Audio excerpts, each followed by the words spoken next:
Today is May 19th, and I'm Derek O'Shea, and this is the Derek O'Shea Show.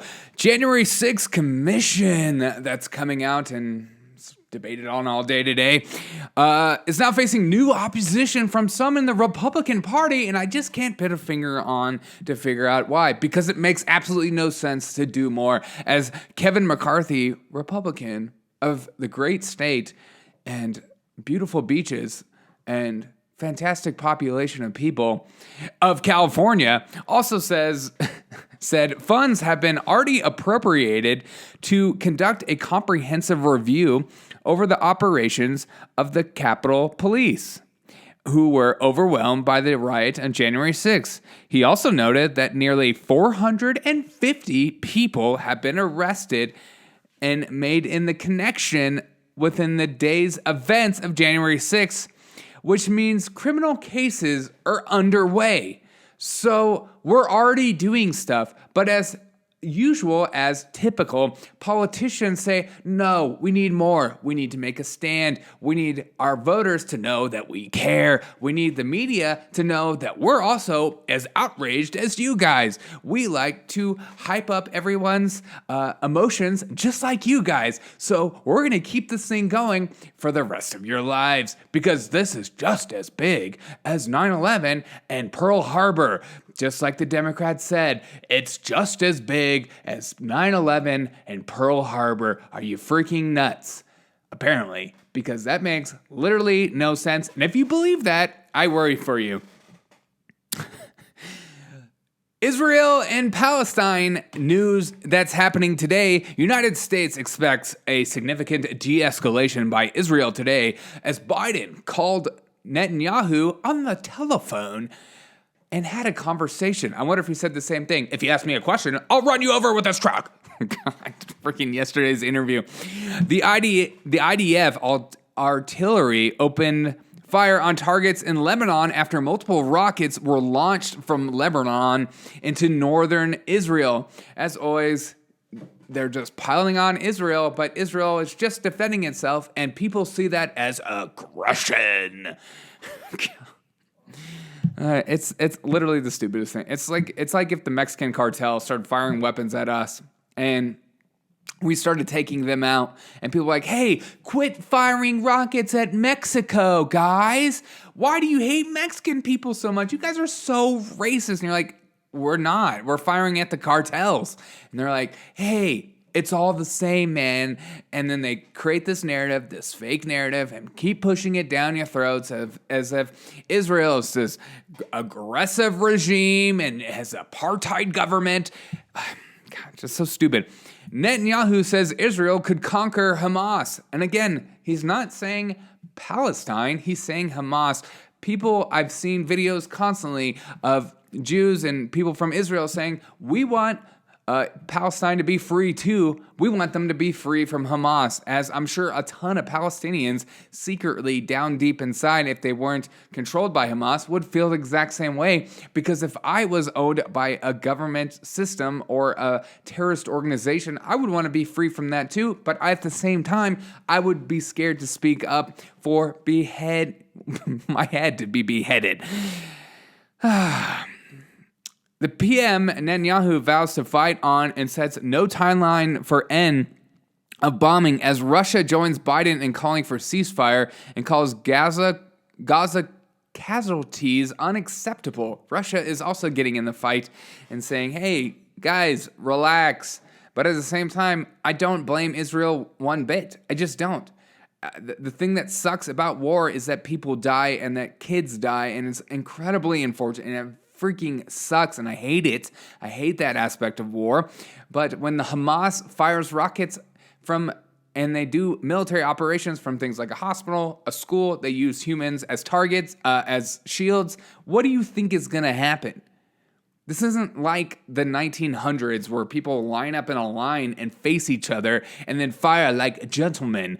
Let's kill each other like gentlemen on the battlefield. No, they're hiding and using people as shields, and it's And they're using suicide bombers, suicide drones. It's a terrible way to fight, but it's how it happened. But because of the way it's fighting in today's world, there's going to be more casualties. It's just going to happen, and it freaking sucks. And I hate war, and I hate the idea. I just hate everything about it, but sometimes it's necessary in order for you to stomp out a more evil opposition. Black Lives Matter condemns Israel. Of course they do. Settler colonialism. Yes, that's right. Israel's just trying to gain more land while declaring solidarity with the Palestinians, aka I guess they're declaring solidarity with Hamas, because anytime I keep hearing that, I'm like, you know what you're really saying deep down inside, right? It's like, oh yeah, we're for the safety of Palestine. We support Hamas. We support Palestinians. And equating their struggle against a repressive state apparatus to anti-police protests. As always, you got to not only see the suffering of other people, but you got to put the light back on yourselves. Thanks, Black Lives Matter.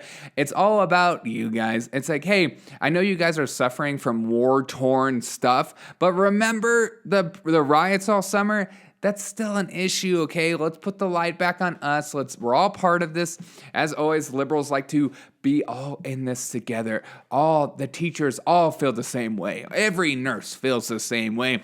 Everybody in the LGBTQ community feels exactly the same way. None of them supported Trump ever. No, these log cabin Republicans, they're not real. They're fake and they're hiding. It's just, when in reality, people all think differently. And you have to fight against the people like those liberals that say otherwise, because they're full of it. Not an entire organization all coming to the same conclusion. Never happens, even in small businesses. So Jen Psaki, or Paskey, as I call her, says that Trump administration didn't do anything constructive to bring peace to the Middle East, calling Jared Kushner's Israeli-Palestinian plan dead on arrival, except for the fact that it was incredibly peaceful until you came along and your administration. So what do you think people think? Some people just take what these people say and then go for face value, as Bill Burr says. I don't know, it's a TV. The TV's telling me what to do, and I'll just do it. And I love Bill Burr, love him to death, but you can't just because the TV or politicians say it's true. Sometimes you got to do your own research. Sometimes you got to read. Happy anniversary to Harry and Meghan. I love them. Except for the official royal account stays silent as fans of Sussex congratulate the couple on 3 years of marriage. I absolutely love the fact that the royal account said absolutely nothing about their marriage. And I'm just like, yeah, we don't care. You guys are jerks. You're calling us racist, and we're not. So, screw you. What a weird relationship between Harry and his brother. That would just suck. I would be so pissed if my sibling came out and was like famous and was like talking about how racist I was. I'd be like, are you freaking kidding me? I'm not freaking racist. Screw you, man. I'm done with you. Done.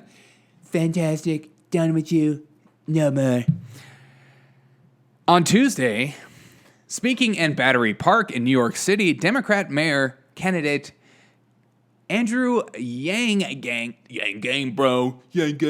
stated that he wanted to give non-citizens the right to vote. Yang, who has joined the city council member Carlos Mancada, looks like Carlos Mencia, it's a new name, has already stated that the first thing that he wanted to do would give 16 and 17-year-olds the right to vote. So not only does he want 16-year-olds to vote, he wants non-citizens. Yes, let's get all the everyone we could possibly get, but 16-year-olds voting? No.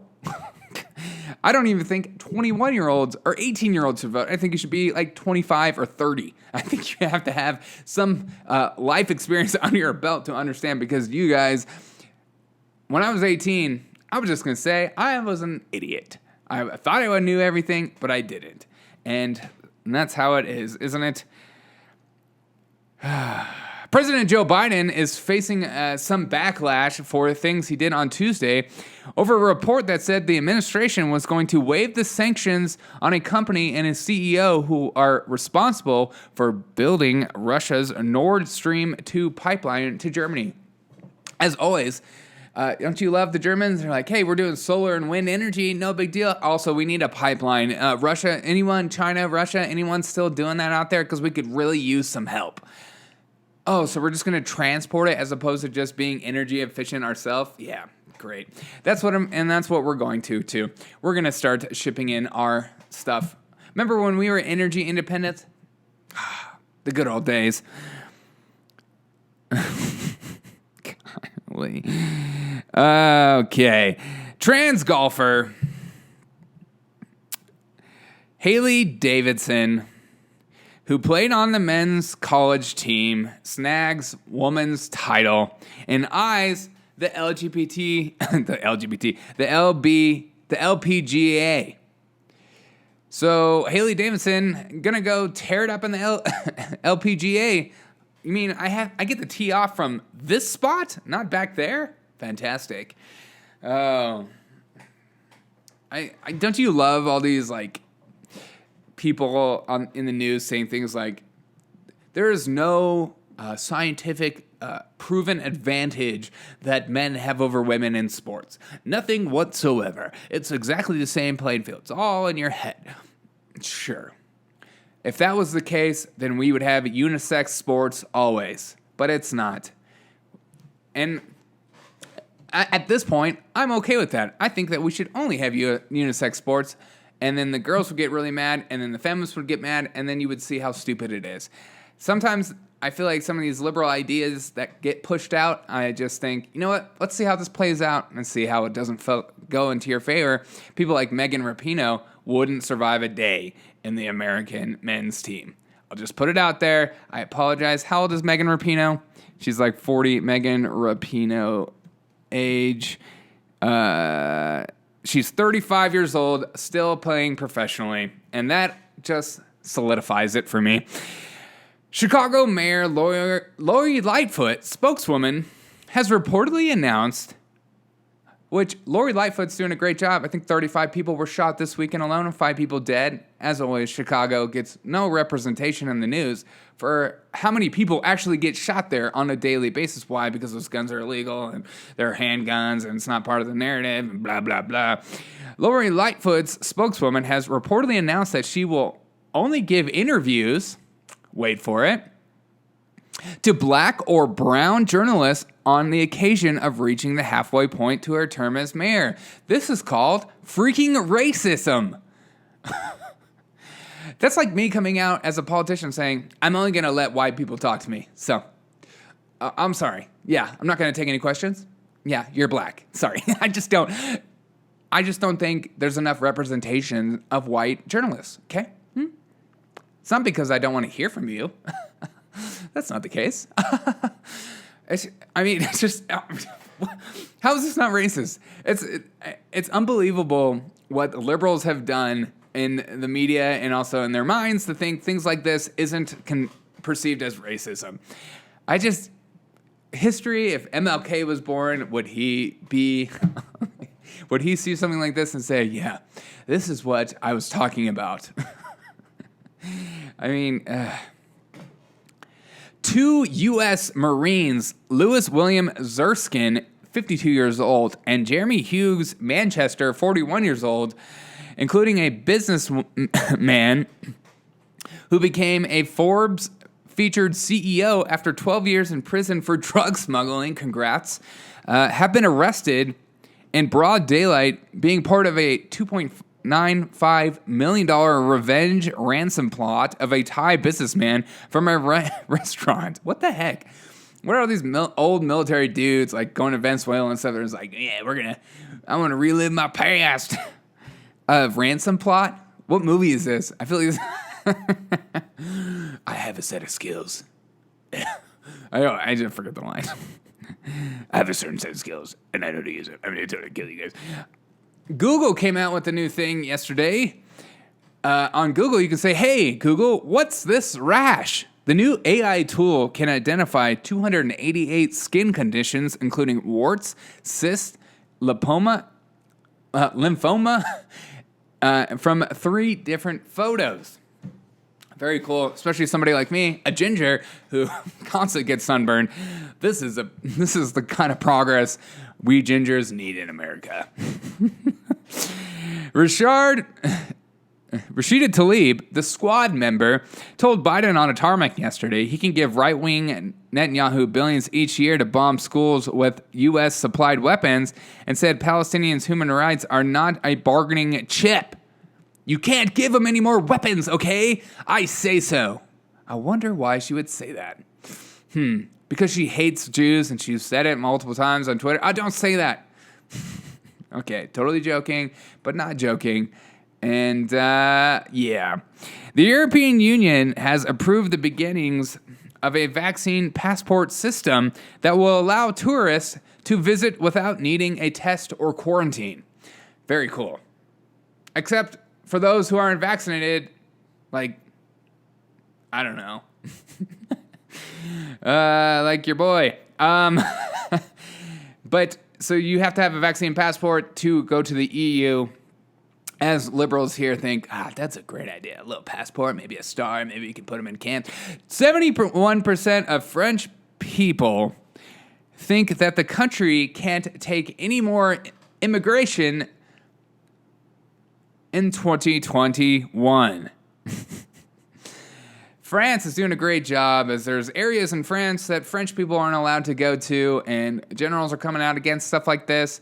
I'm interested to watch what goes on in France as they continue to let more immigration in, and same with Spain, and you just can't, and you can't take on all those people on welfare, and they're not necessarily going to get jobs immediately. There's housing, there's communities, culture shock. They're not going to assimilate into the culture very well. There's all these aspects that people don't think about. They're just like, just be nice and let people in. Yes, there's nothing wrong with that, but there's also, it's just like typical. You have these policies, and some politicians act like there's nothing negative about anything. They're just like, it's all positive and progressive, and it's all these conservatives wanting to stop our progress and our happiness. Bitcoin drops, and is dropping fast. But I'm holding the line. Hold the line. 8 Brooklyn men, 18 to 24, are busted for stealing $2 million from COVID relief funds using fraudulent benefit claims after cops found them posting huge wads of cash on their social media accounts. So stupid. If you're going to steal fraudulent money, don't put it on social media, you idiot. You probably like hashtag fraudulent, hashtag living the best life, hashtag totally scam the government, they'll never find me, hashtag cops at New York Police Department. And today in history, in 1935, T.E. Lawrence, a.k.a. Lawrence of Arabia, dies. As a retired Royal Air Force mechanic living under assumed name, the legendary war hero, author, and archaeological scholar succumbed to his injuries suffered in a motorcycle accident 6 days before. That's the way to go. That's how I want to go. Just guns blazing. I hope you guys have a fantastic day. Thank you guys so much for tuning into the Derek O'Shea Show. It means so much to me. Please share this on every single platform you have. Let the people know about the Derek O'Shea Show. It's the only way I will grow as a creator is through you telling other people. I don't mean that jokingly. I am dead serious. And so when I have these little upticks, when I continue, and we're having a huge uptick right now, it means a lot to me because I know it's because of you. And so thank you so much for believing in this and believing in this politically homeless comedy daily show silliness. But I hope I provide you with all the facts you want. If you ever need sources, feel free to contact me. I'd be happy to provide sources for you. I also put them on my transcript for my podcast that I put out through just audio only, which is on every single platform you could possibly get a podcast on. You can look me up there, subscribe to me. Also, be sure to write a review if you see me on those platforms. It helps me out as a creator. And subscribe to me on YouTube because I go live there all the time. And I just had a fantastic live show on Monday, so be sure to look out for that. Have a fantastic day, everyone. I'll see you on the next episode of the Derek O'Shea Show.